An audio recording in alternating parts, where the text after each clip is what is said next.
going over God's attributes, who He is, it's in His nature in different aspects as the Bible teaches.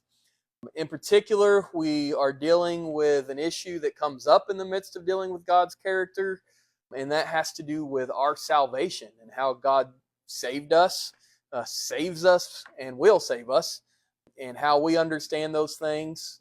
Sometimes we'll get into differences between churches. Why do churches say, some churches or people say one thing, and another group of people or another church says another, and they're using scripture to back it up? And so those are the things we're kind of dealing with.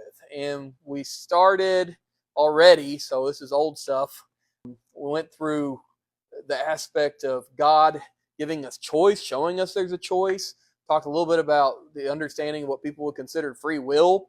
We talked about the idea of God giving incentive, saying if you do this, there'll be negative consequences. If you do this, there'll be positive consequences, very much like we do with our children.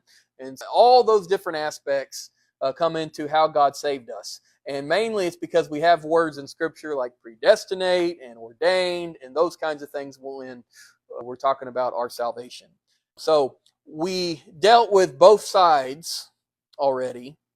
Does God ultimately choose who's going to be saved? Or does man ultimately choose whether they're going to be saved? And how they kind of fit together with different passages. That was in the last 2 or 3 sermons, I believe. So what we're going to do today is we're going to take these different aspects and fit them together. Because one thing I said we cannot do in our church that I would not allow as a pastor is for us to skip over or ignore passages just because we don't like them. We do our best to understand what they mean, what God meant by them. Not what we want them to mean, but what God meant by them in Scripture. And see, okay, well, how do we put these things together?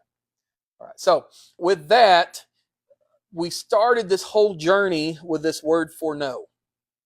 And the reason is because when we're dealing with God knowing all things and being omniscient, a lot of people lean onto this aspect of God knowing all things to show that's how human freedom, okay, and God's sovereignty fit together.